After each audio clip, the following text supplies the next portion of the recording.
До речі, про те, з чого ви почали, я ж поставив запитання щодо нового міністра оборони, якого, я принаймні не знаю.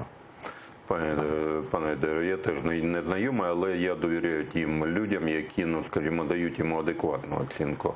В першу чергу це Євген Кирилович Марчук. Він його характеризує як, власне, професіонала, людина, яка на своєму місці.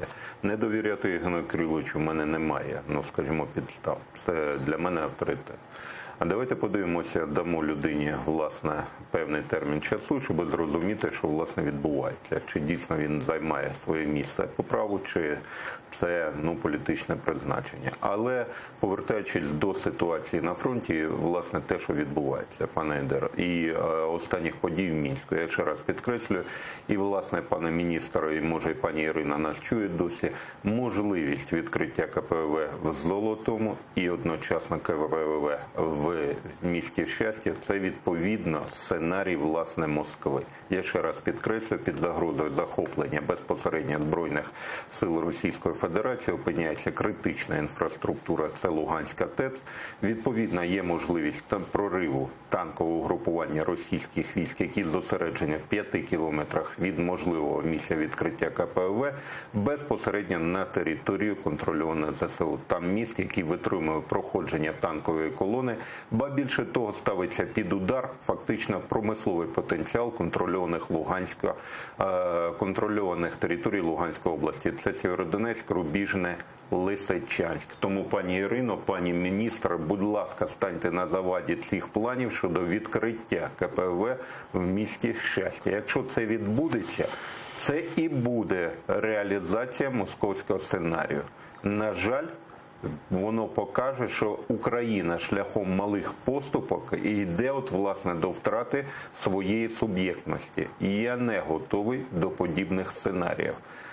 Друге, пане Едер, що ви говорили, можливість про ситуацію на фронті, можливість, знов-таки, чергових районів пілотного розведення. Давайте подивимося, власне, що відбувається в районах пілотного розведення поблизу станиці Луганської Золоте. Золоте ми вже казали, загострення ситуації. Поблизу станиці Луганської. Ви пам'ятаєте перший обстріл з Птура, коли влучили вантажівку, загинув наш військовий? Так.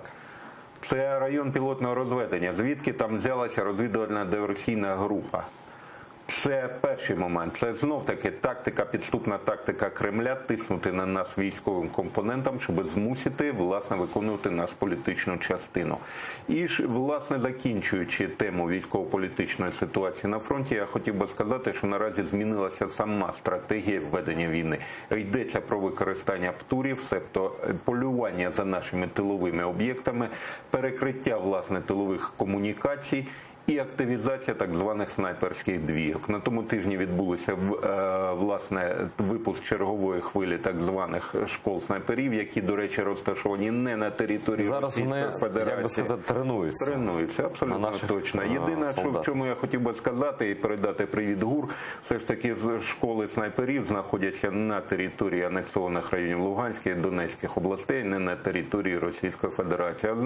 Одна з цих шкіл – це Луганське училище військово-штурманів, більш відомо як ВАУШ. Відповідно, полігон, де вони випробування проходять, це так званий район Сучої Балки. Місцевість, яка дозволяє, скажімо, проводити подібні навчання.